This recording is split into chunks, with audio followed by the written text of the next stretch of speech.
आज का हमारा टॉपिक है उत्तर प्रदेश का भूगोल और map. UP geography complete notes with map.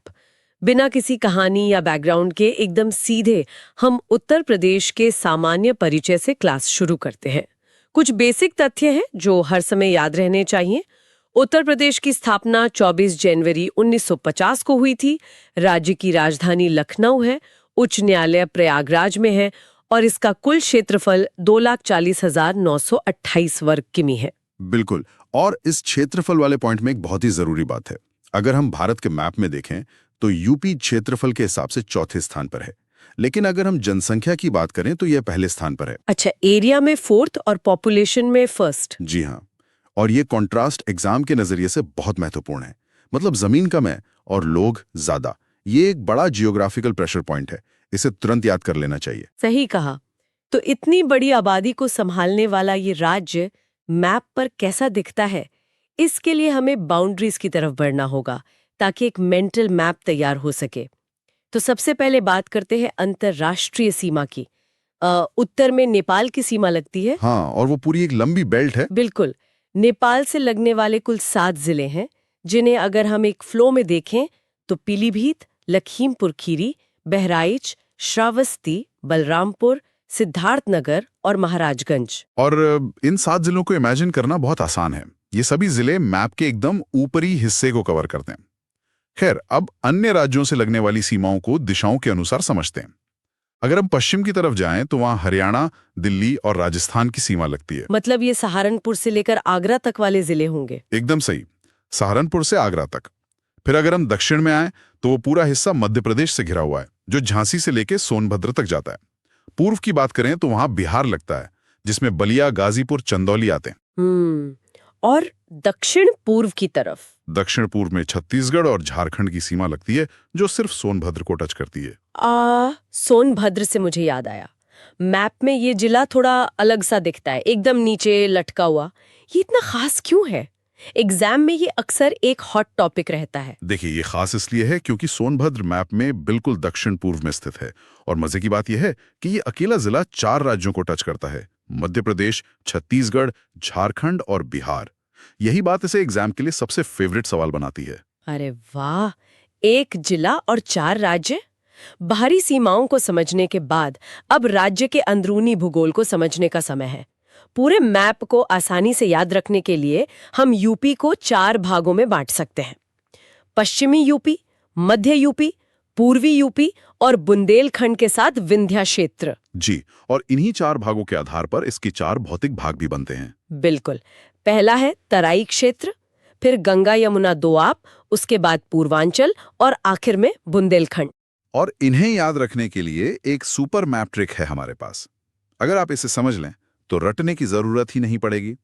Trick है: पश्चिम मतलब उद्योग, मध्य मतलब राजधानी, पूर्व मतलब संस्कृति और दक्षिण मतलब सूखा। ये भौतिक विभाजन छात्रों को कैसे मदद करता है? मतलब ये ट्रिक काम कैसे करती है? देखिए, तराई क्षेत्र जो नेपाल सीमा पर है वो जंगलों और नमी के लिए जाना जाता है। गंगा यमुना दोआब, जहां मेरठ, अलीगढ़, कानपुर हैं, वो सबसे उपजाऊ है, इसलिए पश्चिम में उद्योग लगे। मध्य में लखनऊ है तो वो राजधानी हो गई। पूर्व में बनारस और प्रयागराज हैं तो वो संस्कृति का केंद्र हो गया। और दक्षिण में सूखा? हाँ, क्योंकि दक्षिण का जो बुंदेलखंड है, जैसे झांसी और बांदा, वो पथरीला और सूखा क्षेत्र है। इससे रटने की जरूरत खत्म हो जाती है। अगर कोई जिला बुंदेलखंड में है तो छात्र लॉजिक लगा सकते हैं कि वो सूखा क्षेत्र ही होगा। बहुत ही बढ़िया लॉजिक है।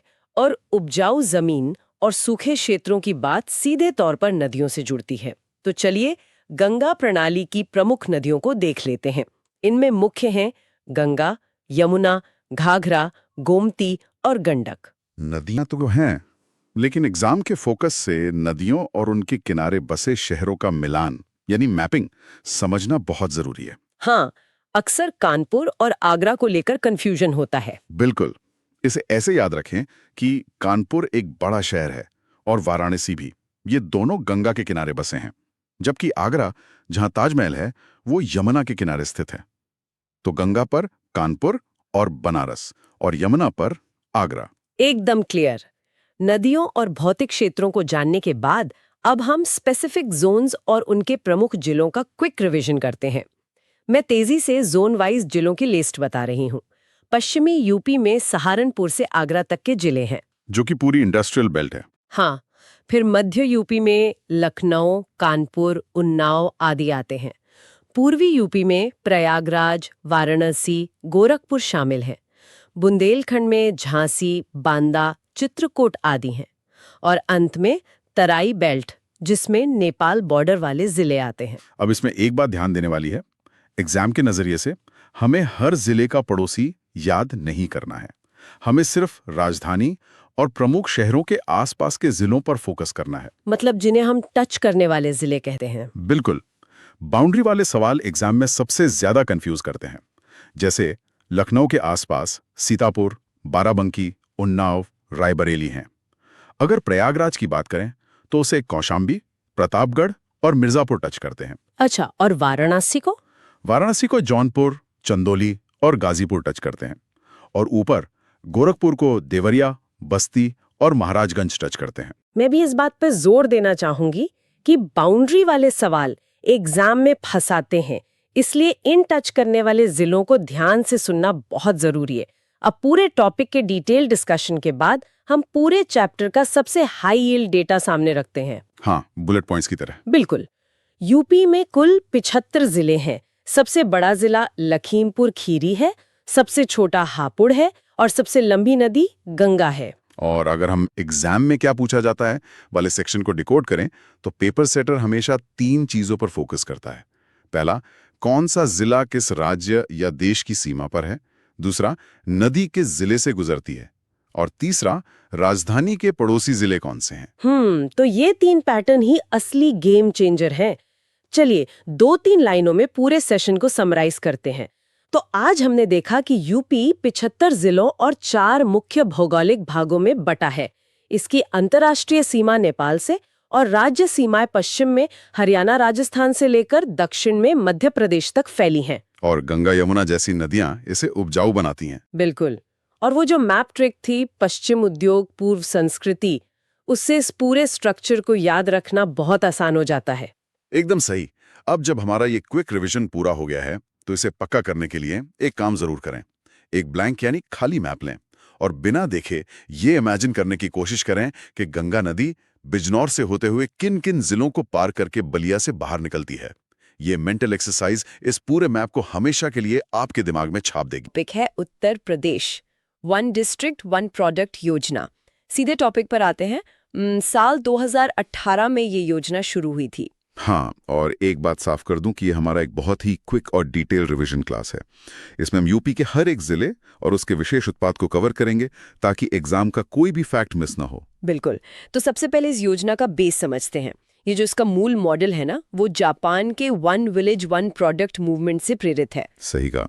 और इसका मेन फोकस एकदम साफ है। मतलब हर जिले के जो पारंपरिक उत्पाद हैं उन्हें बढ़ावा देना, रोजगार बढ़ाना और सबसे अहम निर्यात यानी एक्सपोर्ट को नई ऊंचाइयों पर ले जाना। और स्थानीय कला को ग्लोबल पहचान दिलाना भी। अगर एक आसान एनालॉजी दूं तो ये ऐसा है जैसे हर जिले के लोकल टैलेंट को एक ग्लोबल वीआईपी पास दे दिया गया हो। बिल्कुल सही एनालॉजी है। और एग्जाम के नजरिए से देखें तो इसका सीधा कनेक्शन हमारी जो एमएसएमई सेक्टर है उससे जुड़ता है। मतलब सूक्ष्म, लघु और मध्यम उद्यम जो है। हाँ, और कारीगरों को सिर्फ पहचान नहीं मिल रही है, उन्हें फाइनेंस और मार्केटिंग का पूरा सपोर्ट मिल रहा है। वोकल फॉर लोकल का नारा यहीं से मजबूत होता है। और यही चीज यूपी को $1 ट्रिलियन इकोनॉमी बनाने के लक्ष्य की तरफ ले जा रही है, राइट? एकदम सही। जब लोकल सामान विदेश में डॉलर में बिकेगा तो इकोनॉमी तो मजबूत होगी ही। अच्छा, तो अब सीधे जिलों पर आते हैं। हाँ। वेस्टर्न यूपी से शुरू करते हैं। मेरठ जाना जाता है खेल के सामान के लिए और सहारनपुर अपनी लकड़ी की नक्काशी के लिए। यहाँ एक पैटर्न है। मेरठ हमेशा से लकड़ी और चमड़े का हब रहा है जो स्पोर्ट्स गुड्स के लिए जरूरी है, और सहारनपुर के जंगलों की वजह से वहां लकड़ी का काम पुश्तैनी है। लॉजिकल है। इसके बाद मुजफ्फरनगर और शामली आते हैं और ये दोनों गुड़ के लिए लिस्टेड हैं। यहीं पर एग्जामिनर फंसाता है। मुजफ्फरनगर और शामली दोनों गुड़ के लिए हैं। अक्सर मैचिंग वाले सवालों में कंफ्यूजन हो जाता है। गंगा यमुना दोआब में है और गन्ने की खेती के लिए मशहूर है। बिल्कुल। तो अगर मैचिंग में दोनों आ जाएं तो कोड यानी कोड्स के हिसाब से एलिमिनेशन करना चाहिए। ये बढ़िया टिप है। आगे बढ़ते हैं। बागपत है होम फर्निशिंग के लिए, गाजियाबाद इंजीनियरिंग गुड्स के लिए और गौतम बुद्ध नगर यानी नोएडा में रेडीमेड गारमेंट्स। और हापुड़ को पावरलूम और टेक्सटाइल के लिए रखा गया है। राइट। फिर बुलंदशहर है खुर्जा पॉटरी के लिए। अलीगढ़ के ताले तो मशहूर हैं ही, मथुरा में पीतल और धार्मिक उत्पाद, और आगरा में चमड़े का काम। हाँ, और फिरोजाबाद का कांच, खासकर चूड़ियां। एटा भी गुड़ और अनाज के लिए है। और कासगंज धातु शिल्प के लिए। एटा में फिर से गुड़ आ गया। सही पकड़ा। मुजफ्फरनगर, शामली और अब एटा। और आगरा का चमड़ा उद्योग भी याद रखना है, क्योंकि आगे सेंट्रल यूपी में कानपुर भी आने वाला है। तो चलिए सेंट्रल यूपी पर ही आ जाते हैं। लखनऊ अपनी चिकनकारी के लिए फेमस है। कानपुर नगर लेदर प्रोडक्ट्स के लिए है। यहाँ थोड़ा रुकना होगा। कानपुर नगर और कानपुर देहात में बड़ा कंफ्यूजन होता है। हाँ, कानपुर देहात का उत्पाद तो एल्यूमिनियम और धातु है ना। बिल्कुल। जल्दबाजी में कानपुर शब्द देखकर लेदर पर टिक कर दिया जाता है। कानपुर नगर चमड़े का औद्योगिक हब है, लेकिन कानपुर देहात पूरी तरह से एल्यूमिनियम के बर्तनों के लिए है। ये डिस्टिंक्शन बहुत जरूरी है। इसके बाद उन्नाव है जरी जरदोजी के लिए।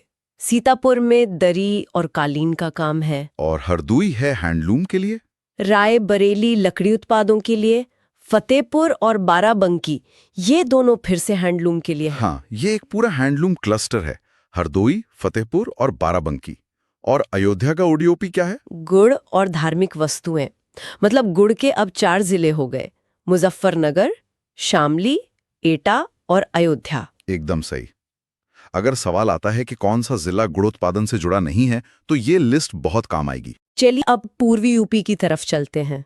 वाराणसी बनारसी साड़ी के लिए, भदोही और मिर्जापुर दोनों कालीन और दरी के लिए हैं। यहाँ आगे बढ़ने से पहले एक चीज ध्यान रखनी है। हाँ, गाजीपुर है जूट वॉल हैंगिंग के लिए, बलिया बांस उत्पादों के लिए, जौनपुर इत्र के लिए और आजमगढ़ ब्लैक पॉटरी के लिए। और आजमगढ़ की ब्लैक पॉटरी को बुलंदशहर की खुर्जा पॉटरी से अलग रखना है। खुर्जा वाली सिरामिक और रंगीन होती है और आजमगढ़ वाली प्राकृतिक रूप से काली मिट्टी की होती है। बिल्कुल। फिर मऊ है पावरलूम साड़ी के लिए, देवरिया कृषि उत्पादों के लिए, गोरखपुर टेराकोटा के लिए। गोरखपुर का टेराकोटा यानी पकी हुई लाल मिट्टी के बर्तन, ये बहुत बार एग्जाम में आ चुका है। और कुशीनगर केला उत्पाद के लिए, महाराजगंज फर्नीचर के लिए, संत कबीर नगर पीतल के लिए, बस्ती लकड़ी शिल्प के लिए और सिद्धार्थ नगर का काला नमक चावल, जिसे बुद्ध का महाप्रसाद भी कहते हैं। हाँ। इसकी खुशबू बहुत खास होती है और ये सीधे तौर पे परीक्षा में आता है।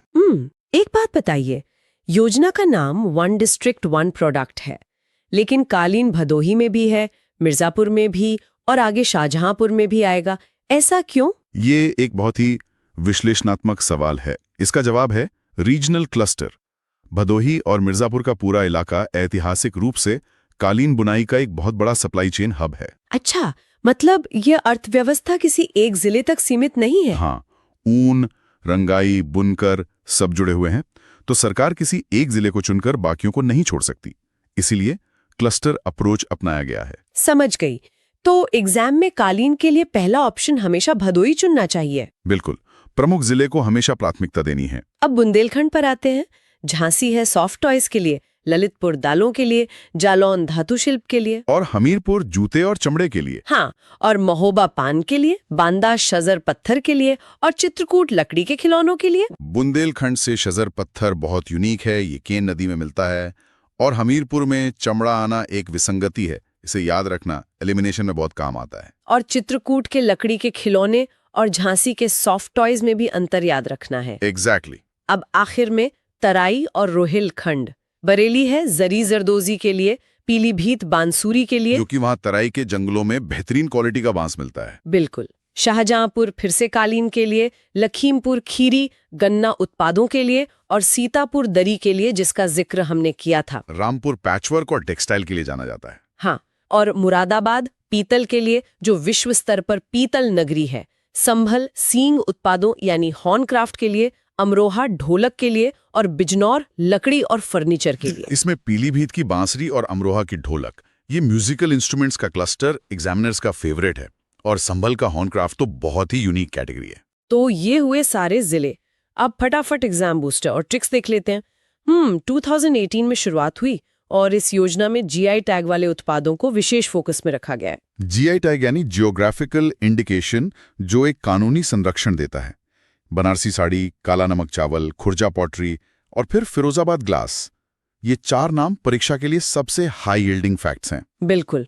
और कुछ FAQs जो बार बार रिपीट होते हैं, जैसे मुरादाबाद पीतल के लिए, पीलीभीत बांसुरी के लिए और भदोही कालीन के लिए। अगर समय कम हो तो कम से कम इन टॉप 20 जिलों को जरूर याद रखना चाहिए। इससे मैचिंग वाले अनजान ऑप्शंस को आसानी से एलिमिनेट किया जा सकता है। इसी एलिमिनेशन को आसान बनाने के लिए एक ट्रिक भी है। वेस्टर्न यूपी के 12 जिलों को याद रखने के लिए में, साहा, मू, शाह, गानो, हा, बू, अली, मथु, आगफी। ये सुनने में एक मंत्र जैसा लग सकता है, लेकिन एग्जाम के भारी दबाव में ऐसी ट्रिक्स बहुत काम आती हैं। हाँ। में से मेरठ, साहा से सहारनपुर, मू से मुजफ्फरनगर और ऐसे ही आगे। बिल्कुल। इस एक लाइन से वेस्टर्न यूपी का पूरा क्लस्टर सॉल्व हो जाता है। तो चलिए फटाफट रीकैप कर लेते हैं। आज हमने देखा कि 2018 में शुरू हुई ODOP योजना कैसे हर जिले के पारंपरिक उत्पादों और GI टैग्स के जरिए एक्सपोर्ट बढ़ा रही है, और कैसे ये MSME को सपोर्ट देकर और रोजगार पैदा करके यूपी की अर्थव्यवस्था को $1 ट्रिलियन की तरफ ले जा रही है। एक विचार के साथ इस क्लास को यहीं विराम देते हैं। आज हमने देखा कि कैसे लोकल हुनर को ग्लोबल पहचान मिल रही है।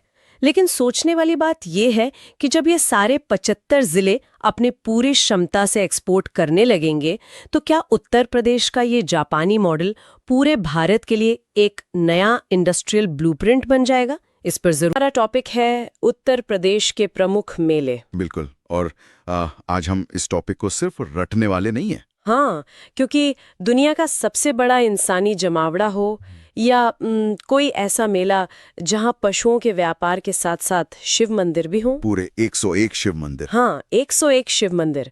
तो ये सब परीक्षा के लिए बहुत ज्यादा जरूरी है। एकदम। और ध्यान देने वाली बात यह है कि प्रारंभिक परीक्षा में ऑड वन आउट यानी बेमेल छांटने वाले जो प्रश्न आते हैं ना, उनमें अक्सर मिलते जुलते तथ्य कंफ्यूजन पैदा करते हैं। सही कहा। और मुख्य परीक्षा के नजरिए से भी इनका वर्गीकरण समझना होगा। मतलब अगर ये पता हो कि कोई मेला किसी खास नदी के किनारे ही क्यों लगता है या किसी विशेष मौसम में क्यों होता है, हाँ, तो एलिमिनेशन तकनीक लगाना बहुत आसान हो जाता है। तो चलिए बिना किसी भटकाव के सबसे पहले प्रयागराज से शुरुआत करते हैं, जो मानव जमावड़े का सबसे बड़ा केंद्र। बिल्कुल। वहाँ मेलों का कोई एक आयोजन नहीं बल्कि पूरा एक चक्र चलता है। माघ मेला, फिर अर्धकुंभ और कुंभ मेला। इसमें अक्सर कंफ्यूजन रहता है।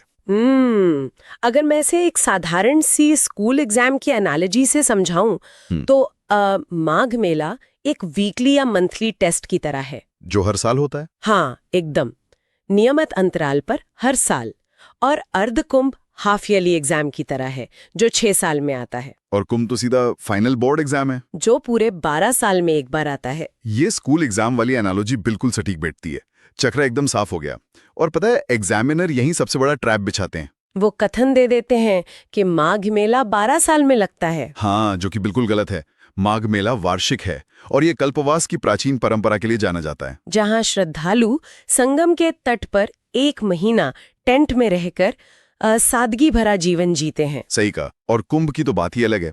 यूनेस्को ने इसे इंटेंजिबल कल्चरल हेरिटेज का दर्जा दिया है, अमूर्त सांस्कृतिक विरासत। तो जब भी सबसे बड़े धार्मिक मेले की लोकेशन पूछी जाए तो बिना सोचे प्रयागराज टिक करना है।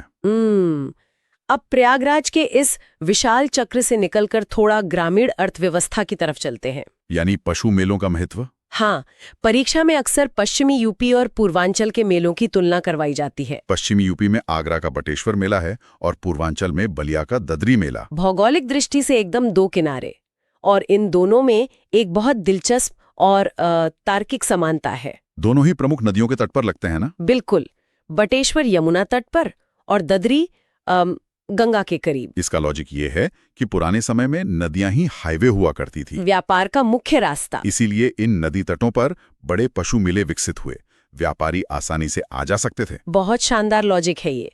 लेकिन बटेश्वर मेले को लेकर एक बहुत ही खास बात है जो एग्जाम में पूछी जाती है। वो सिर्फ गाय, बैल या ऊंट के व्यापार तक सीमित नहीं है। एकदम सही पकड़ा। यहाँ पर एक कॉम्बो क्वेश्चन ट्रिक काम आती है। वो शिव मंदिरों वाली बात। हाँ, बटेश्वर कार्तिक मास में लगता है और यहाँ 101 शिव मंदिर भी हैं।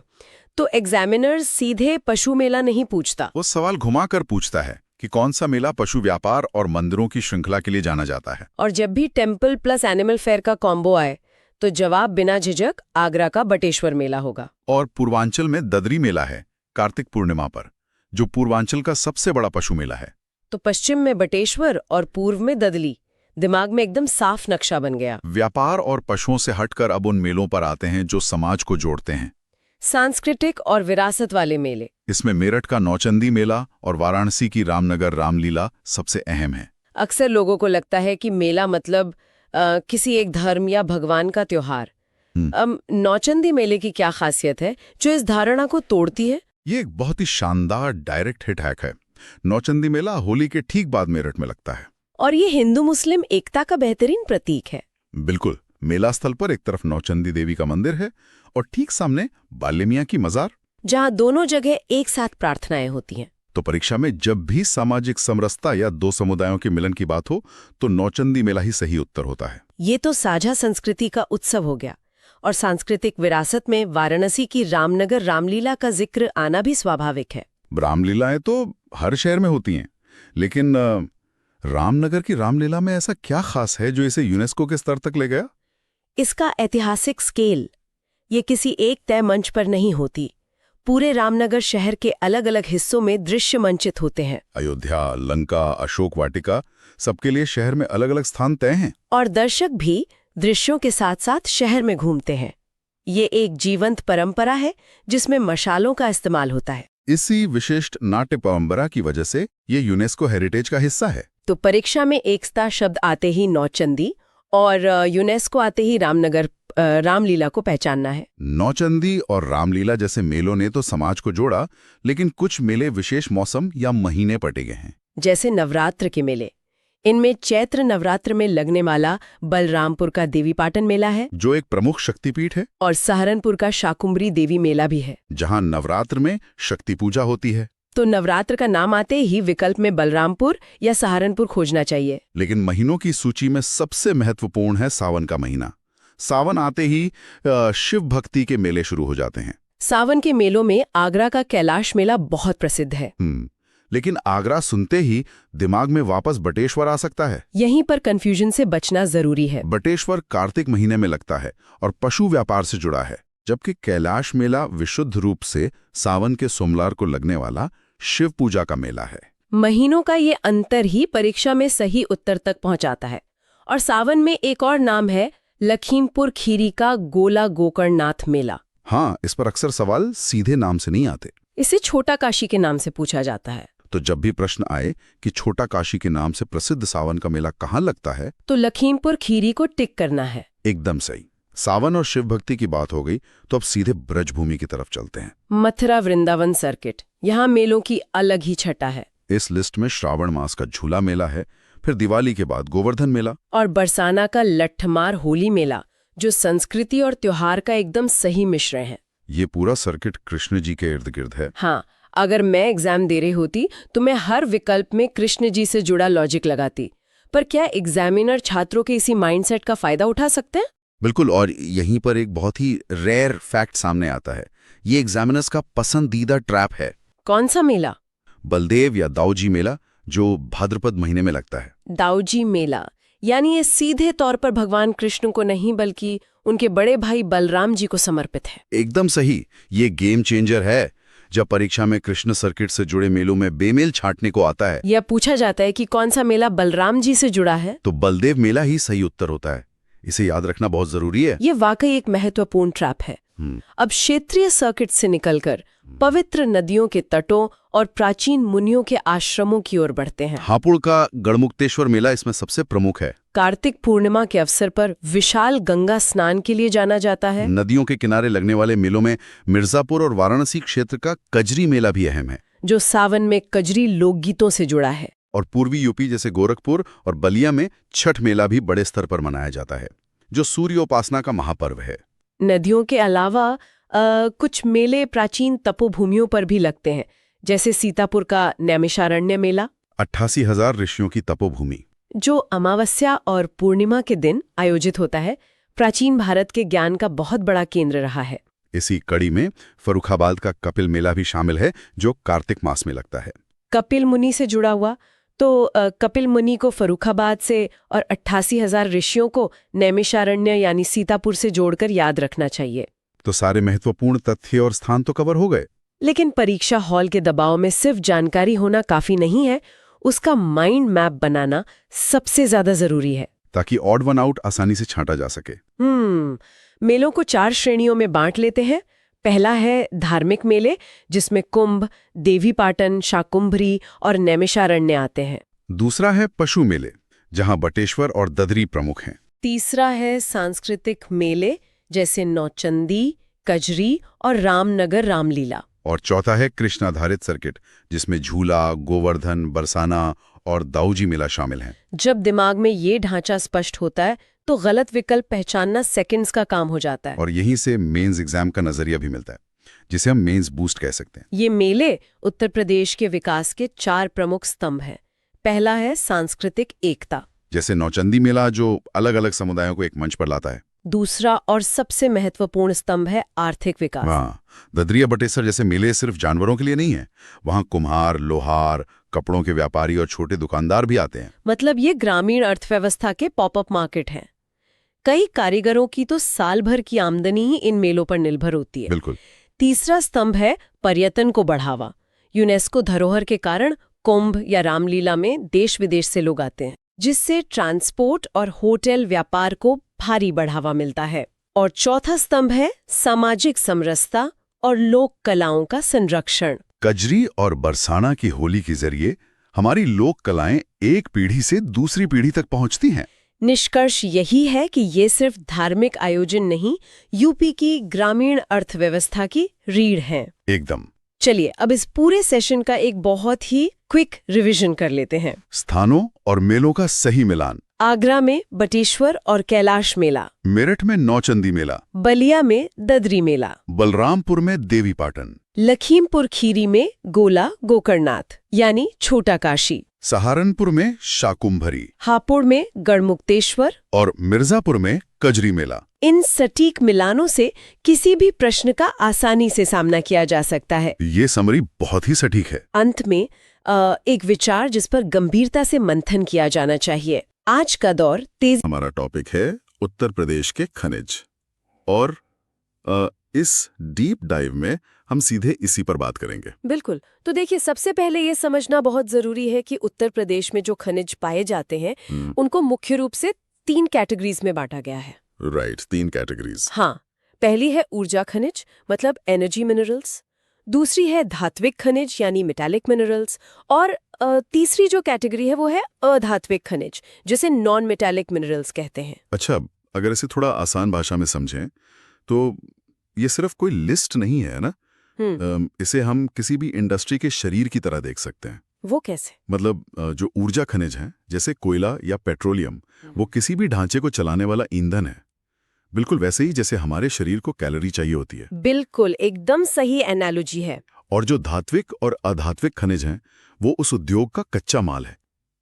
लेकिन एक बड़ा सवाल ये उठता है कि क्या बिना कच्चे माल के सिर्फ ईंधन होने का कोई फायदा है? देखिए, यहीं पर बैलेंस की बात आती है।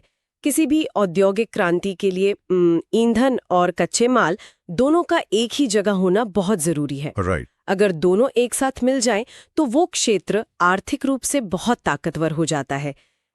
ऊर्जा खनिजों में कोयला सबसे अहम है। और धात्विक में? धात्विक में तांबा और बॉक्साइट जैसी धातुएं आती हैं, और अधात्विक खनिजों का जो दायरा है ना, वो सबसे बड़ा है।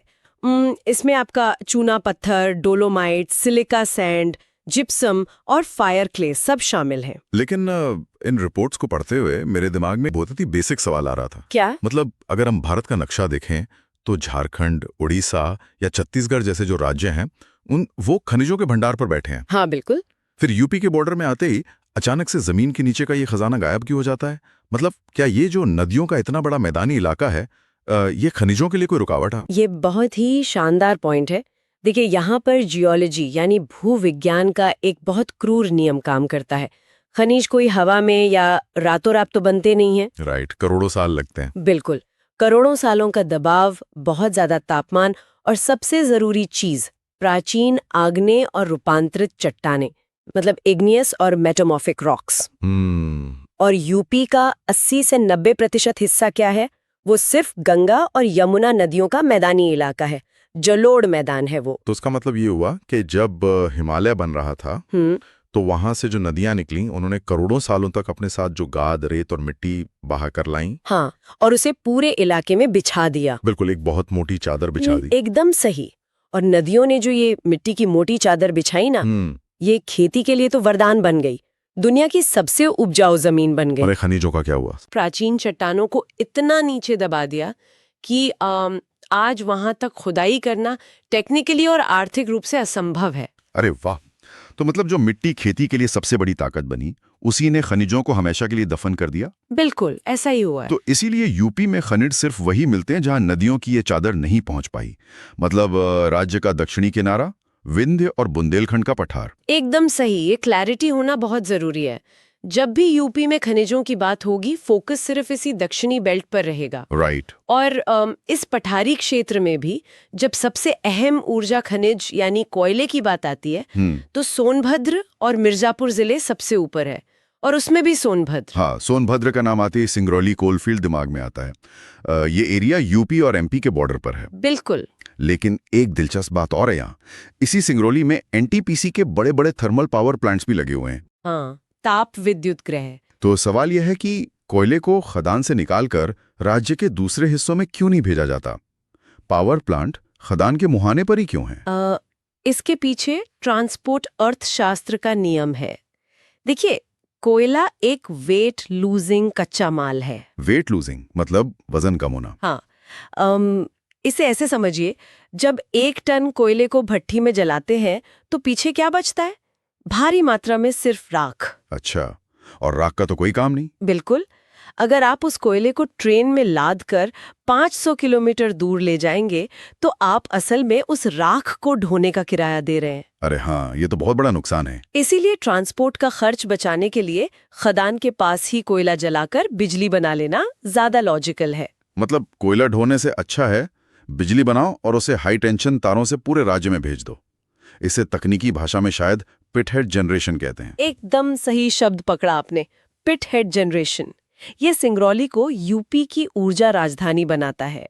और ऊर्जा में ही अगर पेट्रोलियम और प्राकृतिक गैस की बात करें तो स्रोतों के मुताबिक ओएनजीसी ने बलिया और गाजीपुर में खोजबीन की है।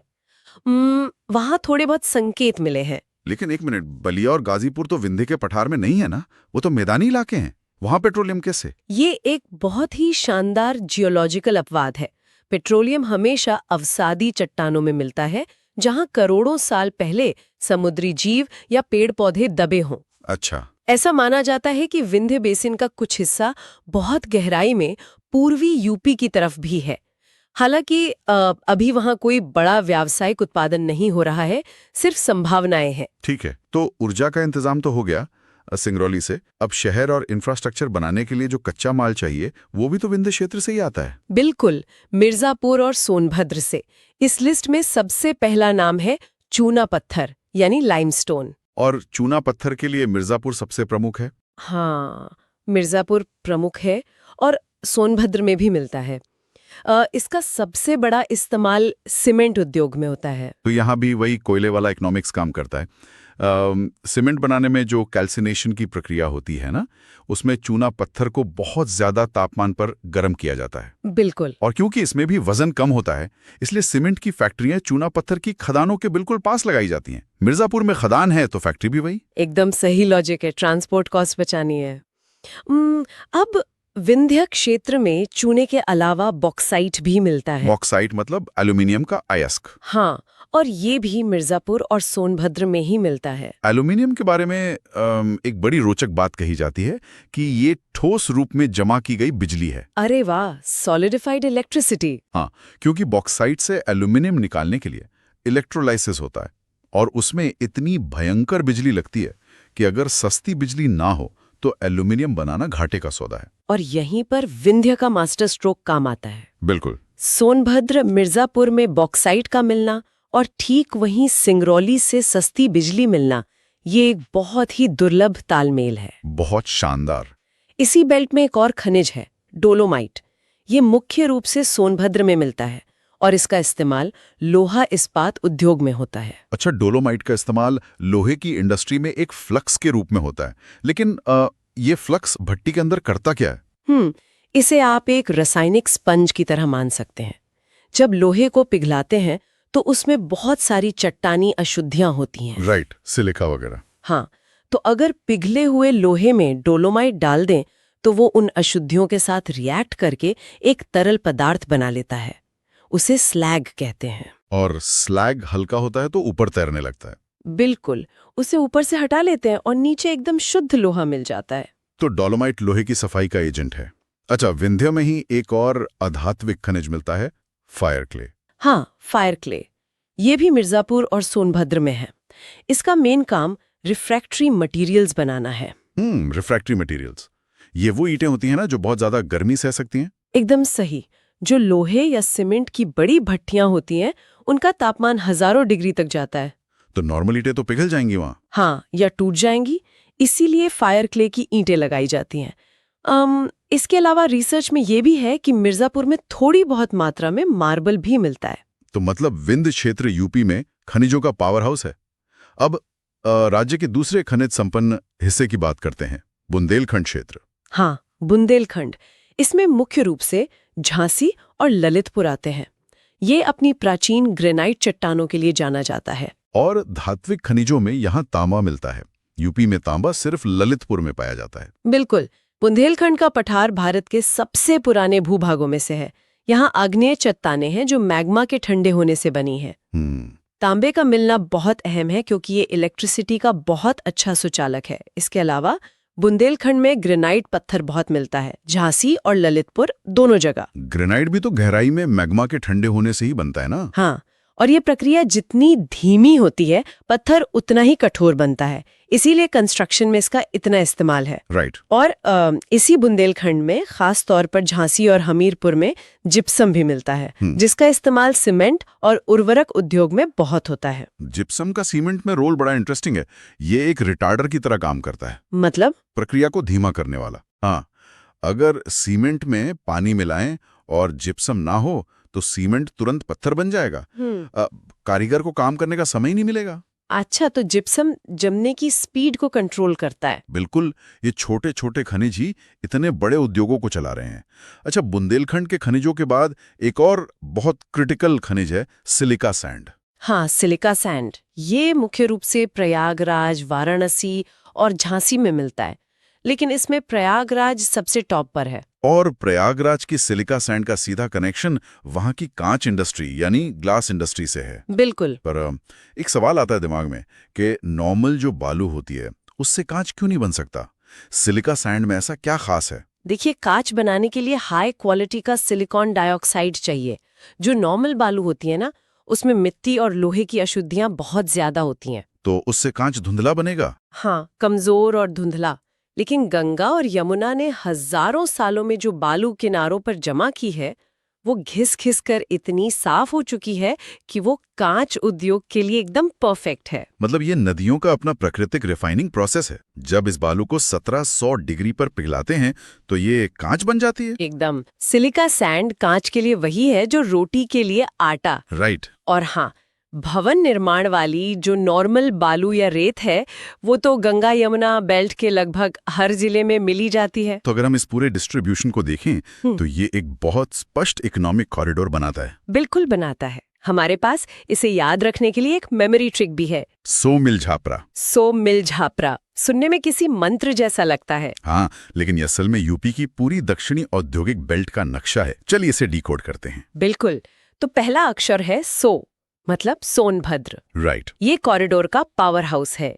यहाँ कोयला, डोलोमाइट और बॉक्साइट मिलता है। फिर दूसरा अक्षर है मी, यानी मिर्जापुर। हाँ, मिर्जापुर चूना पत्थर और बॉक्साइट के लिए, सीमेंट और एल्यूमिनियम इंडस्ट्री की रीढ़। विंध्य से आगे बुंदेलखंड की तरफ जाएं तो तीसरा अक्षर है ल, मतलब ललितपुर, जो कि तांबे का एकमात्र प्रमुख केंद्र है। एकदम सही। चौथा अक्षर झा है, झांसी के लिए। यहाँ जिप्सम और ग्रेनाइट चट्टानें मिलती हैं। और आखिरी अक्षर है प्र।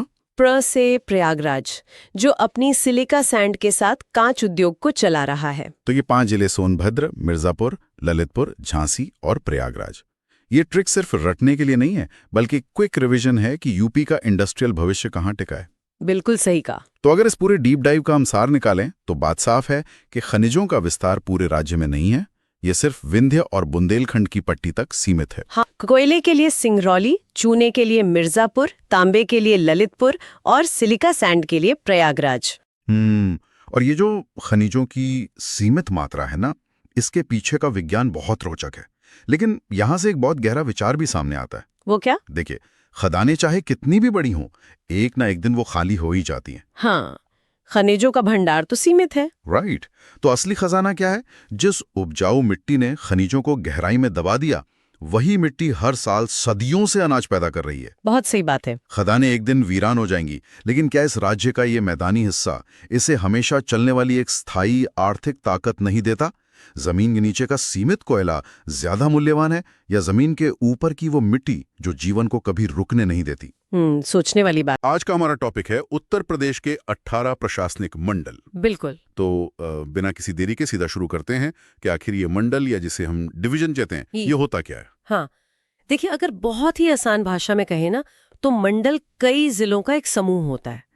आप इसे ना एक कॉर्पोरेट ढांचे की एनालॉजी से बहुत अच्छे से समझ सकते हैं। कॉर्पोरेट ढांचे की तरह? मतलब जैसे किसी कंपनी का हेड ऑफिस और उसकी अलग अलग ब्रांचेस होती हैं। एकदम सही। सोचिए, जो राज्य सरकार लखनऊ में बैठी है ना, वो हेड ऑफिस है, या कह लें सीईओ है। और जो हमारे पूरे यूपी में 75 जिले हैं, वो छोटी छोटी ब्रांचेस हैं। अच्छा, तो इन दोनों के बीच का जो रीजनल जोन है वो हमारा मंडल हो गया। हाँ, बिल्कुल। और इसका मुख्य उद्देश्य ही प्रशासनिक विकेंद्रीकरण, मतलब डिसेंट्रलाइजेशन है। यहाँ जो मंडल का प्रमुख होता है ना, यानी डिविजनल कमिश्नर, वो राज्य सरकार और डीएम के बीच एक मजबूत पुल का काम करता है। सही बात है। लेकिन यार, 18 मंडलों के नाम याद रखना, मतलब एग्जाम के प्रेशर में ये बिल्कुल आसान नहीं है। तो पहले उस फेमस मेमोरी ट्रिक को डिकोड कर लेते हैं। बिल्कुल, वो 20 अक्षरों वाला जो जादुई मास्टर कोड है। हाँ, वही मैं एक बार पढ़ देता हूँ। कोड है: सहदेव आगा, झांसी चित्र मीर आज, कान बस्ती गौर, वार प्रयाग देवी अयोध्या अली मुराद। सुन के तो कोई प्राचीन मंत्र लगता है ना? वही तो। परीक्षा के दबाव में ये बेतुका सा कोड कैसे काम करेगा? मतलब क्या ये बस रटने की कोई ट्रिक है? नहीं, ये रटने की ट्रिक बिल्कुल नहीं है। अगर मनोविज्ञान के हिसाब से देखें तो ये दिमाग में डेटा सुरक्षित रखने का एक विजुअल मैपिंग या कह ले फोल्डर सिस्टम है। Visual mapping? मतलब ये फोल्डर सिस्टम काम कैसे करता है? देखिए, जैसे ही आप कोड का पहला शब्द सह बोलते हैं ना, तो दिमाग का सहारनपुर वाला फोल्डर तुरंत खुल जाता है। ओह अच्छा। और जैसे देव बोलते ही देवी पाटनी होता जाता है? एकदम सही। तो ये बस मेमोरी ट्रिगर्स हैं जो बहुत लॉजिकल हैं। क्या बात है। लेकिन देखिए, सिर्फ नाम याद रखना तो काफी नहीं है। अब पूरे यूपी को थोड़ा भूगोलिक और तार्किक हिस्सों में बांटकर हर मंडल का रिवीजन करते हैं। हाँ, ये जरूरी है। तो शुरुआत पश्चिमी यूपी से करते हैं, जिसे राज्य की अर्थव्यवस्था का इंजन भी कहा जाता है। बिल्कुल। तो पश्चिमी यूपी में मुख्य रूप से सहारनपुर मंडल है, जिसमें सहारनपुर, मुजफ्फरनगर और शामली आते हैं। यहाँ पूरा फोकस गन्ना उत्पादन पर है। हाँ, और इसी बेल्ट में हमारा मेरठ मंडल भी है ना, जिसमें मेरठ, बागपत, गाजियाबाद, हापुड़ और बुलंदशहर शामिल हैं, जो कि पूरी तरह से एनसीआर क्षेत्र है। इसके अलावा अलीगढ़ मंडल, मुरादाबाद मंडल जो पीतल उद्योग के लिए फेमस है, और बरेली मंडल भी यहीं आते हैं। अब यहाँ ना एक बहुत दिलचस्प विरोधाभास है। अच्छा। जिसे समझना जरूरी है। विरोधाभास कैसा? देखिए, सहारनपुर में कमिश्नर की मुख्य चुनौती कृषि है, मतलब गन्ना मिलें और किसानों का भुगतान है। और ठीक उसके बगल में जो मेरठ है, जो एनसीआर में आता है, वहां तो पूरा सीन ही अलग होगा। बिल्कुल। मेरठ में चुनौती रियल एस्टेट है, प्रदूषण नियंत्रण और मेट्रो का विस्तार है। मतलब भूगोल एक है, लेकिन अर्थव्यवस्था ने प्रशासनिक फोकस को एकदम बदल दिया है। बहुत सही पॉइंट है। तो इस आर्थिक इंजन से आगे बढ़ते हुए अब हम ऐतिहासिक और प्रशासनिक केंद्र यानी मध्य यूपी की ओर चलते हैं, जो कि उत्तर प्रदेश की ऐतिहासिक और सांस्कृतिक धुरी है। हाँ, तो इसमें आता है लखनऊ मंडल, जिसमें लखनऊ, उन्नाव, रायबरेली, सीतापुर, हरदोई और लखीमपुर खीरी हैं। और आगरा मंडल भी है ना, जिसमें आगरा, फिरोजाबाद और मथुरा आते हैं। यहाँ मुख्य फोकस ताजमहल और विश्वव्यापी पर्यटन की सुरक्षा पर रहता है। एकदम सही। साथ ही विशाल औद्योगिक ढांचे वाला कानपुर मंडल और हमारा अयोध्या मंडल भी यही है, जहां अब अंतर्राष्ट्रीय हवाई अड्डा और हजारों करोड़ के प्रोजेक्ट्स चल रहे हैं। यहाँ मैं लखनऊ मंडल पर थोड़ा खास ध्यान दिलाना चाहूंगी। ये ना सबसे बड़ा प्रशासनिक चक्रव्यूह है। चक्रव्यूह मतलब इतना मुश्किल क्यों है? देखिए, राजधानी होने की वजह से यहाँ वीआईपी मूवमेंट का बहुत भारी दबाव रहता है और इसी मंडल में राज्य का सबसे बड़ा जिला लखीमपुर खीरी भी है, जो कि एकदम दूर और ग्रामीण है। अच्छा, हाँ, मतलब एक तरफ मुख्यमंत्री का काफिला और दूसरी तरफ दूर दराज के गांव। एक ही कमिश्नर को दोनों सिरों को साधना पड़ता है। और अयोध्या का उदाहरण तो है ही हमारे सामने, कैसे सिर्फ सांस्कृतिक महत्व बढ़ने से प्रशासन का पूरा स्वरूप बदल जाता है। बिल्कुल। तो अब राजधानी की इस चकाचौंध से निकलकर नक्शे में थोड़ा दक्षिण की ओर चलते हैं, जहां की सच्चाई मतलब एकदम अलग है। आप बुंदेलखंड के पठार की बात कर रहे हैं ना? जी हाँ। तो दक्षिणी बेल्ट में झांसी मंडल है, जिसमें झांसी, जालौन और ललितपुर आते हैं, और चित्रकूट धाम मंडल है, जिसमें बांदा, चित्रकूट, महोबा और हमीरपुर हैं। और इसी पठारी विस्तार के रूप में हम मिर्जापुर मंडल को भी रख सकते हैं। बिल्कुल। तो यहाँ का प्रशासन पश्चिमी यूपी से कैसे अलग है? यहाँ तो प्रशासन का अर्थ ही पूरी तरह बदल जाता है। यहाँ का फोकस कोई मेट्रो या इंडस्ट्री बिल्कुल नहीं है। तो फिर यहाँ के कमिश्नर की मुख्य चुनौती क्या है? पानी की कमी, मतलब भयंकर वाटर स्कार्सिटी। तो प्रशासन का पूरा ध्यान जल संरक्षण पर, चेक डैम बनाने और सूखा राहत पर होता है। मतलब ये साफ है कि प्रशासनिक सीमाएं केवल लकीरें नहीं हैं, बल्कि मिट्टी और भूगोल तय करती हैं कि प्रशासन कैसे काम करेगा। एकदम सही। तो अब इस भौगोलिक भिन्नता से जुड़ते हुए हम अंतिम क्षेत्र की तरफ बढ़ते हैं, अत्यधिक सघन आबादी वाला हमारा पूर्वी यूपी यानी पूर्वांचल, जहाँ विकास की अपनी एक अलग ही जद्दोजहद है। हाँ, तो उसमें देवीपाटन मंडल है जो नेपाल सीमा पर है, और गोरखपुर मंडल है। साथ ही काशी विश्वनाथ वाला वाराणसी मंडल और कुंभ मेले वाला प्रयागराज मंडल भी तो है। बिल्कुल। और बस्ती और आजमगढ़ मंडल भी इसी पूर्वी बेल्ट में आते हैं। तो यहाँ का प्रशासनिक फोकस क्या रहता है? यहाँ की ना मुख्य रूप से दो सबसे बड़ी चुनौतियां हैं, प्राकृतिक आपदा और भारी जनसंख्या, मतलब पॉपुलेशन। प्राकृतिक आपदा मतलब वो नेपाल वाली बाढ़ की बात कर रही हैं? देवीपाटन और गोरखपुर में कमिश्नर को भारी आपदा प्रबंधन देखना होता है, क्योंकि नेपाल से हर साल भयंकर बाढ़ आती है। और वाराणसी और प्रयागराज में क्या स्थिति होती है? वहां तो करोड़ों की भीड़ आती है ना, तो क्राउड मैनेजमेंट ही उनका सबसे मुख्य काम बन जाता है। अरे बाप रे, करोड़ों की भीड़ संभालना कोई मजाक नहीं है। तो अब पूरे यूपी के इस विश्लेषण को समेटते हैं और सीधे परीक्षा के सबसे जरूरी बुलेट पॉइंट्स का एक क्विक रिवीजन कर लेते हैं। हाँ, ये स्टूडेंट्स के लिए बहुत हेल्पफुल रहेगा। तो मैं तेजी से एग्जाम पॉइंट्स बोलता हूँ, आप बस कंफर्म करते जाइएगा। तो कुल मंडल है 18। बिल्कुल, 18 मंडल हैं। सबसे बड़ा मंडल जिलों की संख्या के हिसाब से लखनऊ मंडल है, जिसमें 6 जिले हैं। एकदम सही, 6 जिले। बुंदेलखंड क्षेत्र के मंडल हैं झांसी और चित्रकूट, हाँ, हमारी दक्षिणी बेल्ट वाले। और एनसीआर से जुड़ा मंडल मेरठ है। जी हाँ। और आखिरी पॉइंट, नेपाल सीमा या बाढ़ प्रभावित मंडल देवीपाटन है। बिल्कुल परफेक्ट, सारे मेन पॉइंट्स कवर हो गए हैं। तो अगर आज की इस चर्चा को हम बस 2-3 लाइन में समेटें, तो उत्तर प्रदेश का शासन किसी एक ही नीति से नहीं चलता। बिल्कुल नहीं चलता। पश्चिमी यूपी में उद्योग, मध्य में वीआईपी दबाव, दक्षिण में सूखा और पूर्व में बाढ़ प्रबंधन, मतलब यही प्रशासन की असली चुनौती है। जाते जाते मैं बस एक गहरा विचार छोड़ना चाहूंगी कि ये जो 18 मंडल है ना, ये केवल नक्शे पर खींची गई लकीरें नहीं हैं। तो फिर क्या है? ये वो प्रशासनिक ढांचा है जो करोड़ों लोगों की आजीविका तय करता है। मतलब प्रशासन का असली अर्थ फाइलों से निकलकर जमीनी हकीकत को समझना है। क्या बात है, बहुत ही शानदार थॉट है ये। और इसी के साथ आज की ये रिवीजन क्लास टॉपिक है उत्तर प्रदेश के लोक नृत्य। लेकिन आज के इस रिवीजन सत्र में ना, हम उत्तर प्रदेश के लोक नृत्यों को मतलब सिर्फ रटेंगे नहीं, बल्कि उन्हें क्षेत्रों के आधार पर बांटकर याद करेंगे। बिल्कुल। और देखिए, परीक्षा के दृष्टिकोण से ये सबसे सही रणनीति है। जब हम नृत्यों को ऐसे भौगोलिक रूप से बांट लेते हैं, जैसे ब्रिज, बुंदेलखंड या पूर्वांचल, तो परीक्षा में प्रश्न हल करना बहुत आसान हो जाता है। हाँ, क्योंकि हर क्षेत्र की अपनी एक अलग संस्कृति होती है। तो शुरुआत करते हैं ब्रज क्षेत्र से, जो कि हम सब जानते हैं भगवान कृष्ण की लीलाओं का मुख्य केंद्र है। सही बात है। और ब्रज क्षेत्र में सबसे पहला नाम आता है रासलीला का। हाँ, रासलीला जो मथुरा और वृंदावन का एक धार्मिक नृत्य नाटक है, और ये ज्यादातर जन्माष्टमी या होली के अवसर पर होता है। लेकिन इसमें ना एक बहुत ही दिलचस्प बात है, वो ये कि इसमें महिला पात्र भी, मतलब राधा या गोपियों का किरदार भी पुरुष ही निभाते हैं। हाँ, और ये एक बहुत बड़ा एग्जाम फैक्ट है। रासलीला हाँ, ब्रज क्षेत्र का सबसे प्रसिद्ध नृत्य है। ऐतिहासिक कारणों से पुरुषों ने ही ये किरदार निभाने शुरू किए थे, और इसमें पुरुषों को बहुत कोमलता और ग्रेस दिखानी पड़ती है। बिल्कुल। और इसी ब्रज क्षेत्र का एक और बहुत ही खूबसूरत नृत्य है मयूर नृत्य, ये भी राधा कृष्ण के प्रेम पर ही आधारित है हाँ, और यहाँ से परीक्षा में एक सीधा सवाल आता है। कि किस नृत्य में मोर की नकल होती है ना? एकदम सही, और उसका उत्तर मयूर नृत्य है।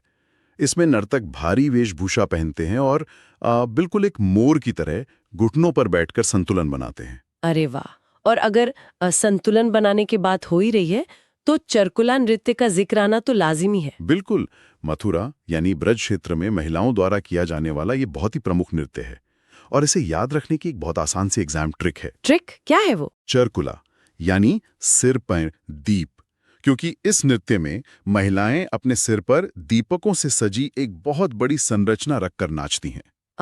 मैंने सुना है इस संरचना में 100 से ज्यादा दीपक होते हैं। हाँ बिल्कुल, 108 जलते हुए दीपक, और इसका वजन काफी ज्यादा होता है, इसलिए संतुलन बहुत बहुत सटीक होना चाहिए। बाप रे, ये तो सच में कमाल है। इसके अलावा ब्रज क्षेत्र में सावन के अवसर पर एक और नृत्य होता है जिसे झूला नृत्य कहते हैं। हाँ, तो अगर हम देखें रासलीला, मयूर, चरकुला और झूला, इन सभी में कृष्ण भक्ति और सावन या होली का बहुत गहरा प्रभाव देखने को मिलता है। एकदम सही।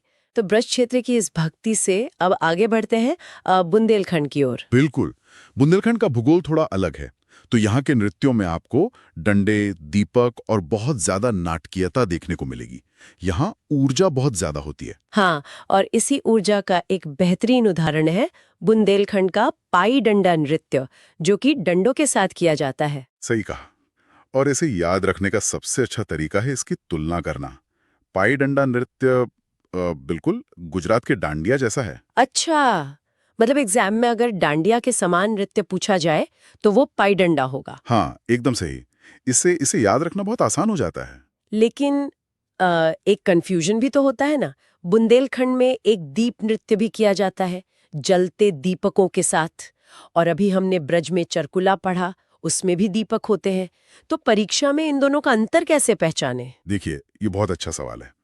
इसे ऐसे याद रखें कि चरकुला में सिर पर एक बड़ी सी संरचना होती है, एक बड़ा पहिया होता है। हाँ, भारी सा पहिया। बिल्कुल, लेकिन जो बुंदेलखंड का दीप नृत्य है ना, उसमें वैसी कोई बड़ी संरचना नहीं होती है। इसमें सिर्फ जलते हुए दीपक सिर पर रखकर नृत्य किया जाता है। अच्छा, तो संरचना है तो चरकुला और सिर्फ दीपक है तो बुंदेलखंड का दीप नृत्य। समझ गई। इसके अलावा बुंदेलखंड में ख्याल नृत्य भी होता है जो अपनी नाटकीय शैली के लिए जाना जाता है। हाँ, ख्याल एक बहुत ही नाटकीय नृत्य है, और इसके साथ ही जोगिनी नृत्य भी है जो कि बुंदेलखंड का एक धार्मिक नृत्य है। और एक राई नृत्य भी है ना, जो बुंदेलखंड में महिलाओं द्वारा किया जाता है। बिल्कुल सही। तो बुंदेलखंड के ये प्रमुख नृत्य हो गए पाईडंडा, दीप नृत्य, ख्याल, जोगिनी और राई। चलिए, तो अब बुंदेलखंड से पूर्व की ओर चलते हैं, यानी पूर्वांचल, मिर्जापुर और सोनभद्र। यहाँ आते आते नृत्यों का विषय बदल जाता है। यहाँ फोकस खेती, मौसम और विशेष समुदायों पर होता है।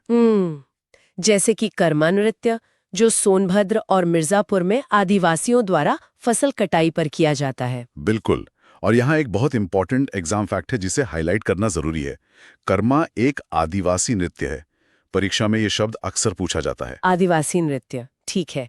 और इसी क्षेत्र में पूर्वांचल में ही पुरुषों द्वारा किया जाने वाला एक नटवरी नृत्य भी है। हाँ, नटवरी नृत्य, जो सीधे तौर पर भगवान कृष्ण यानी नटवर नागर से संबंधित है। अच्छा, एक और नृत्य है जिसे लेकर अक्सर सवाल आते हैं, धोबिया नृत्य, जो पूर्वी उत्तर प्रदेश में धोबी समुदाय द्वारा किया जाता है। सही कहा।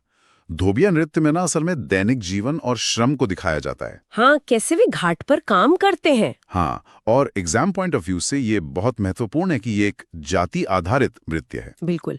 अब अगर मौसम की बात करें तो मिर्जापुर और वाराणसी में सावन के महीने में कजरी नृत्य होता है। कजरी? हाँ, जिसका विषय विरह और प्रेम होता है। तो मतलब कर्मा फसल कटाई का नृत्य है और कजरी सावन का मौसमी नृत्य है। दोनों में ये अंतर स्पष्ट होना चाहिए। एकदम स्पष्ट। कर्मा श्रम को दर्शाता है और कजरी भावनाओं को। और पूर्वांचल के नृत्यों में एक जरी झूमर का नाम भी आता है, जिस पर मुस्लिम संस्कृति का काफी प्रभाव है। हाँ, लोक कलाएं इसी तरह तो एक दूसरे से मिलती हैं। जी बिल्कुल।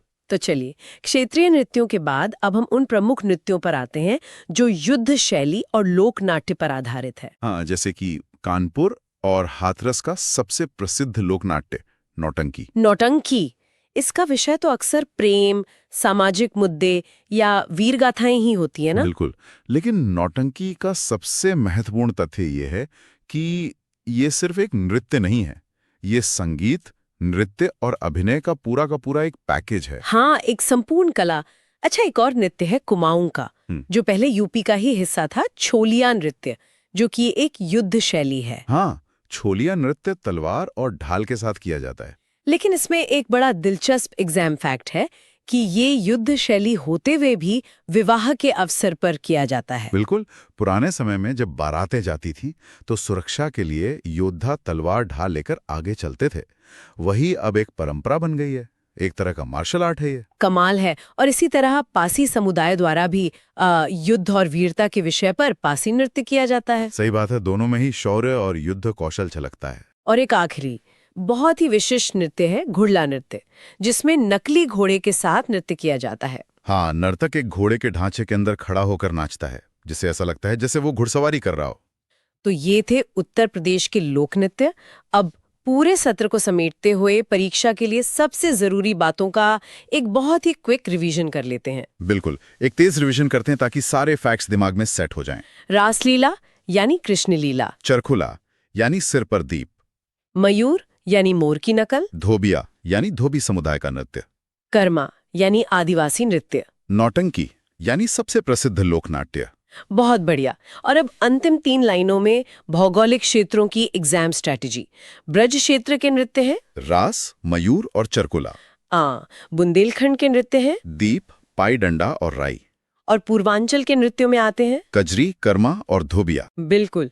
तो इस तरह से वर्गीकृत करके याद करने से परीक्षा में कोई गलती नहीं होगी। पिक है उत्तर प्रदेश सरकार की प्रमुख योजनाएं। आज के इस रैपिड रिवीजन सेशन में हम वनडे एग्जाम्स जैसे यूपीएसएससी, लेखपाल और आरओ के लिए इन योजनाओं को कवर करेंगे। बिल्कुल। और यहाँ हमारा फोकस सिर्फ रटने पर नहीं होगा। मैं हमेशा यही समझाती हूँ कि जब हम योजनाओं को रटते हैं ना, तो एग्जाम में बहुत कंफ्यूजन होता है। हाँ, वो तो है। इतने सारे साल और बजट याद रखना आसान थोड़ी है। एग्जैक्टली। इसीलिए हम इन 25 प्रमुख योजनाओं को बहुत ही स्मार्ट तरीके से, मतलब कैटेगरी में बांटकर याद करेंगे, ताकि एक योजना से दूसरी योजना खुद ब खुद जुड़ जाए। तो फिर बिना रुके पहली कैटेगरी की तरफ बढ़ते हैं। हमारी पहली कैटेगरी है महिला और बाल विकास। इसमें जन्म से लेकर सुरक्षा और विवाह तक की सारी योजनाएं आती हैं। राइट। और शुरुआत करते हैं सबसे बेसिक चीज से, यानी सुरक्षा। 2012 में आई यूपी महिला हेल्पलाइन 1090। अब मेरा एक सवाल है यहाँ पर। जी बताइए। पुलिस व्यवस्था और 100 नंबर तो पहले से था ना, तो महिलाओं के लिए एक अलग हेल्पलाइन की क्या जरूरत थी? देखिए, इसी में समझाती हूँ। हमारे समाज में आज भी किसी महिला के लिए थाने जाकर शिकायत करना बहुत मुश्किल काम है। लोग क्या कहेंगे, ये डर रहता है। हाँ, बदनामी का डर सबसे ज्यादा होता है। बिल्कुल। तो 1090 का सबसे बड़ा टूल यही है कि इसमें शिकायत करने वाली की पहचान गुप्त रखी जाती है, मतलब पूरी तरह से एनोनिमिटी। अच्छा, मतलब थाने जाने की जरूरत ही नहीं है? एग्जैक्टली। महिलाएं बेझिझक अपनी बात फोन पर रख सकती हैं। और इसी सुरक्षा को और मजबूत करने के लिए 2020 में मिशन शक्ति अभियान शुरू किया गया। हाँ, मिशन शक्ति, ये तो काफी चर्चा में रहा था। बिल्कुल। और ये कोई एक दिन की रैली नहीं थी, इसे 3 अलग-अलग चरणों में लागू किया गया ताकि समाज और प्रशासन दोनों के व्यवहार में एक पक्का बदलाव आ सके। सही कहा। अब सुरक्षा तो मिल गई, लेकिन एक बच्ची के भविष्य का क्या? और यहीं पर आती है मुख्यमंत्री कन्या सुमंगला योजना, जो कि 2019 में शुरू हुई थी। हाँ, 2019 में। इसमें गरीब परिवार की बेटियों को 15,000 रुपए तक की आर्थिक मदद दी जाती है। लेकिन यहाँ मुझे एक चीज समझ नहीं आती। क्या चीज? अगर गरीब परिवार को पैसों की जरूरत है, तो ये 15,000 रुपए बच्ची के जन्म पर ही एक साथ क्यों नहीं दे दिए जाते? इसे 6 अलग-अलग किस्तों में बांटने का क्या मतलब है?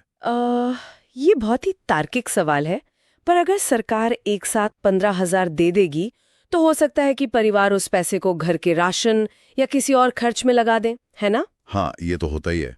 इसीलिए सरकार ने इसे 6 चरणों में बांटा है। जन्म के समय, फिर जब पूरे टीके लग जाएं, फिर जब बच्ची कक्षा 1 में जाए, उसके बाद कक्षा 6, फिर कक्षा 9 और अंत में ग्रेजुएशन में एडमिशन पर। अरे वाह, मतलब जहां जहां पढ़ाई छूटने का यानी ड्रॉप आउट का खतरा सबसे ज्यादा होता है, सरकार वहीं पर पैसा देती है। बिल्कुल। जब माँ बाप को पता होता है कि 9वीं क्लास में जाने पर अगली किस्त मिलेगी, तो वो बच्ची का स्कूल नहीं छुड़ाते। ये मानसिकता बदलने का एक बहुत स्मार्ट तरीका है। एकदम सही। और फिर जब यही बेटियां बड़ी होती हैं तो शादी का खर्च एक बहुत बड़ा बोझ बन जाता है। कई परिवार तो कर्ज में डूब जाते हैं। हाँ, और इसी कर्ज के दुष्चक्र को तोड़ने के लिए 2017 में मुख्यमंत्री सामूहिक विवाह योजना लाई गई, जिसमें 51,000 रुपए की मदद मिलती है। सही कहा। इससे सिर्फ पैसा ही नहीं बचता, बल्कि बिना किसी दिखावे के गरिमापूर्ण तरीके से शादियां भी होती हैं। राइट। और गरिमा की बात सिर्फ विवाह तक सीमित नहीं है। जो महिलाएं बेसहारा हो जाती हैं, उनके लिए भी सरकार ने सोचा है, जैसे निराश्रित महिला पेंशन योजना, जिसे हम आम बोलचाल में विधवा पेंशन भी कहते हैं। इसमें हर महीने 1,000 रुपए की सहायता मिलती है। सुनने में शायद 1,000 रुपए कम लगें, लेकिन जिसके पास कोई इनकम नहीं है उसके लिए ये बहुत बड़ा सहारा है। एग्जैक्टली। और ऐसे ही एक और भयंकर स्थिति हमने कोविड के समय देखी थी, जब कई बच्चों ने अपने माँ बाप को खो दिया था। वो तो बहुत ही बुरा दौर था। और ऐसे अनाथ बच्चों के लिए ही 2020 में मुख्यमंत्री बाल सेवा योजना शुरू हुई थी। बिल्कुल। इसमें अनाथ बच्चों को 4,000 रुपए हर महीने मिलते हैं। उनकी पढ़ाई और बालिकाओं की शादी के लिए भी मदद दी जाती है। अगर हम इन सबको जोड़कर देखें तो ये एक बहुत तगड़ा सेफ्टी नेट है। मतलब सुमंगला, सामूहिक विवाह, पेंशन और बाल सेवा, इस सब एक दूसरे से जुड़े हुए हैं। हाँ, आप इसे एक सुरक्षा चक्र कह सकते हैं। Right. जहां इंसान कमजोर पड़ता है, सरकार वहां एक सपोर्ट लेकर खड़ी हो जाती है। बहुत खूब। अब सुरक्षा और सशक्तिकरण के बाद अब बात करते हैं युवाओं के भविष्य की, यानी शिक्षा और रोजगार, हमारी दूसरी कैटेगरी। ये बहुत ही बड़ा और अहम हिस्सा है। शुरुआत पढ़ाई से करते हैं। आजकल बिना डिजिटल डिवाइस के तो पढ़ाई हो ही नहीं सकती। बिल्कुल नहीं। तो इसी को देखते हुए 2021 में यूपी मुफ्त लैपटॉप योजना आई, जो 10वीं और 12वीं पास बच्चों के लिए थी। और फिर इसी को और आगे बढ़ाते हुए 2024 में स्वामी विवेकानंद युवा सशक्तिकरण योजना आई है, जिसमें फ्री स्मार्टफोन और टैबलेट दिए जा रहे हैं। पर मेरी एक उलझन है यहाँ पे। बताइए, क्या उलझन है? सिर्फ फोन या लैपटॉप थमा देने से तो कोई कंपटीशन क्लियर नहीं होता ना। मतलब बिना अच्छे कंटेंट और गाइडेंस के ये डिवाइस क्या काम आएंगे? मैं पूरी तरह सहमत हूं आपसे, और सरकार भी इस बात को समझती है। इसीलिए सिर्फ डिवाइस नहीं दिए गए। 2021 में ही मुख्यमंत्री अभ्युदय योजना भी शुरू की गई। ओह, वो फ्री कोचिंग वाली योजना। एग्जैक्टली। इसमें यूपीएससी, नीट, जेई जैसे एग्जाम्स के लिए फ्री कोचिंग दी जाती है। बड़े बड़े अधिकारी खुद बच्चों को पढ़ाते हैं, ताकि जो बच्चे महंगे शहरों में जाकर लाखों की फीस नहीं दे सकते, उनका सिलेक्शन सिर्फ पैसों की कमी से ना रुके। बिल्कुल। इसे लर्निंग से अर्निंग तक का एक ब्रिज कह सकते हैं आप। सही है, लेकिन हर युवा तो आईएएस या डॉक्टर नहीं बन सकता ना। बहुत से युवाओं को तो सीधी नौकरी चाहिए होती है। हाँ, और हमारी इंडस्ट्री को स्किल्ड लोग चाहिए होते हैं। इसी स्किल गैप को भरने के लिए 2013 का यूपी स्किल डेवलपमेंट मिशन है, जहां उन्हें ट्रेनिंग मिलती है। पर सिर्फ क्लासरूम ट्रेनिंग से बात कहाँ बनती है। कंपनियों को तो एक्सपीरियंस चाहिए होता है। बिल्कुल, फ्रेशर्स को जॉब मिलना मुश्किल होता है। इसी रिस्क को कम करने के लिए 2018 में मुख्यमंत्री शिक्षुता प्रोत्साहन योजना लाई गई। शिक्षुता मतलब अप्रेंटिसशिप या ट्रेनिंग, राइट? हाँ, इसमें युवाओं को फैक्ट्रियों में असली ट्रेनिंग का मौका मिलता है। और सबसे अच्छी बात यह है कि उन्हें 2,500 रुपए महीने का स्टाइपेंड भी दिया जाता है। अरे वाह, मतलब सीखते हुए कमाई भी। इससे तो परमानेंट नौकरी मिलने के चांस बहुत बढ़ जाते होंगे। एग्जैक्टली। और अगर कोई नौकरी करने के बजाय अपना खुद का बिजनेस करना चाहे, तो उसके लिए मुख्यमंत्री युवा स्वरोजगार योजना है, जो 2018 में आई। इसमें 25 लाख रुपए तक का लोन मिलता है ना इंडस्ट्री के लिए? हाँ, और सर्विस सेक्टर के लिए 10 लाख रुपए, साथ ही 25% की सब्सिडी भी है। और अगर गांव की बात करें तो 2017 की मुख्यमंत्री ग्रामोद्योग रोजगार योजना है। और नया आइडियाज के लिए स्टार्टअप नीति 2020 और मुख्यमंत्री उद्यमी विकास अभियान 2023 भी है। बिल्कुल, क्योंकि जब एक युवा अपना बिजनेस शुरू करता है तो वो सिर्फ खुद नहीं कमाता, बल्कि 4 और लोगों को नौकरी देता है, जिसे जॉब मल्टीप्लायर इफेक्ट कहते हैं। अच्छा, जब रोजगार की बात हो ही रही है तो सबसे फेमस योजना को कैसे छोड़ सकते हैं? एक जनपद एक उत्पाद, यानी ओडीओपी योजना, जो 2018 में आई थी। हाँ, हर जिले का अपना एक खास प्रोडक्ट। जैसे मुरादाबाद का पीतल और भदोही का कालीन। लेकिन मेरा सवाल ये है कि ओडीओपी जैसी योजना पलायन को यानी माइग्रेशन को कैसे रोक सकती है? मैं समझाती हूँ उसे।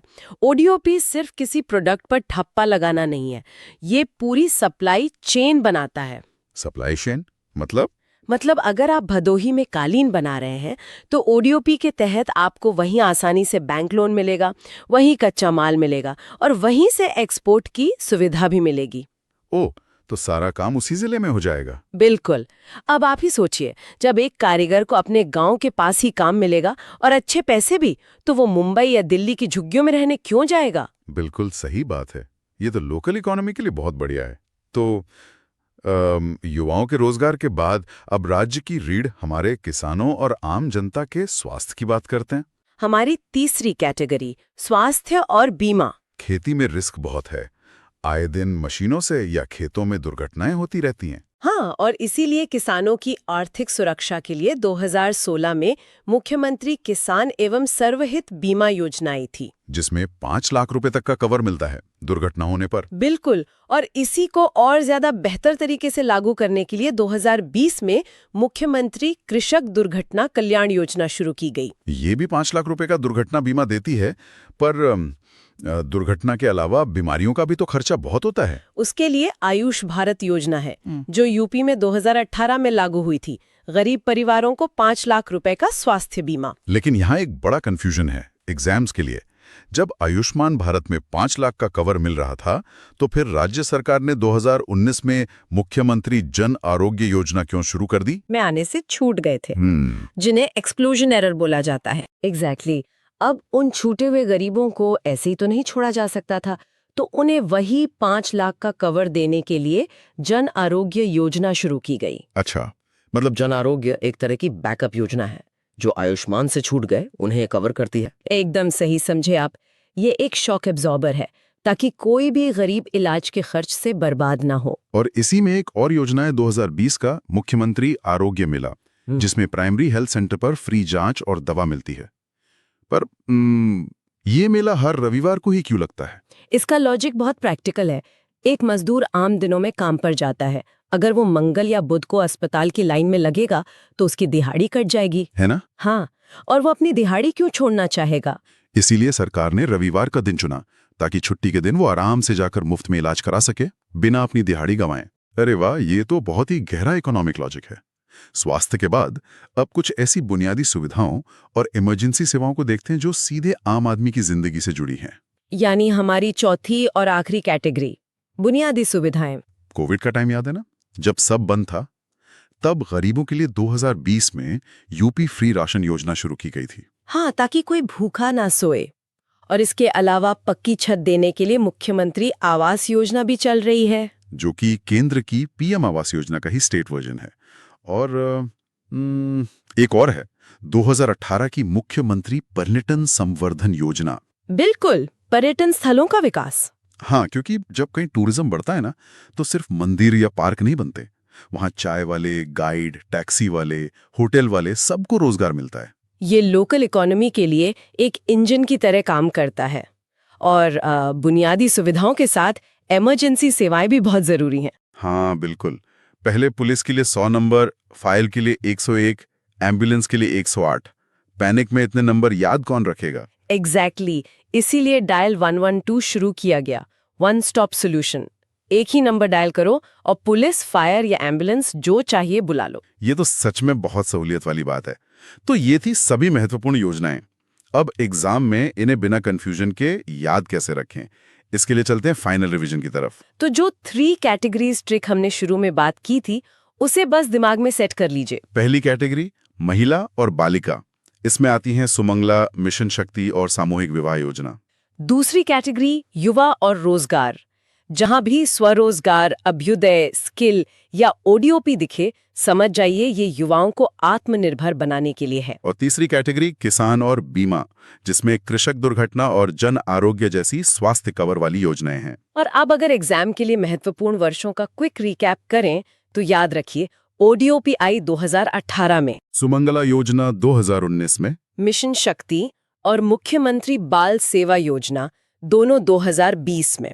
और फ्री कोचिंग वाली अभ्युदय योजना 2021 में। बिल्कुल, अगर ये टाइमलाइन और कैटेगरीज याद रहें तो एग्जाम में सवाल गलत हो ही नहीं सकता। एकदम सही। तो जाते जाते बस एक सोचने वाली बात छोड़ के जाते हैं। सरकार योजनाएं तो बहुत बनाती है, जी। बजट भी पास होते हैं, लेकिन क्या असली सफलता इस बात में नहीं है कि आम नागरिक को इन योजनाओं का लाभ लेने की प्रक्रिया कितनी आसान लगती है? बिल्कुल, कागजों पर योजना कितनी भी अच्छी हो, जमीनी हकीकत सबसे जरूरी है। जब भी कोई सरकारी योजना सामने आए तो सोचिएगा कि उसे जमीन पर लागू करने में, बिना किसी करप्शन के आखिरी इंसान तक पहुंचाने में क्या चुनौतियां आती होंगी। यही सोच आपको सिर्फ एग्जाम में ही नहीं, एक जागरूक नागरिक बनने में भी मदद करेगी। तो बस इसी सवाल और स्मार्ट ट्रिक्स के साथ रिवीजन करते रहिए। मिलेंगे अगले डीप डाइव में।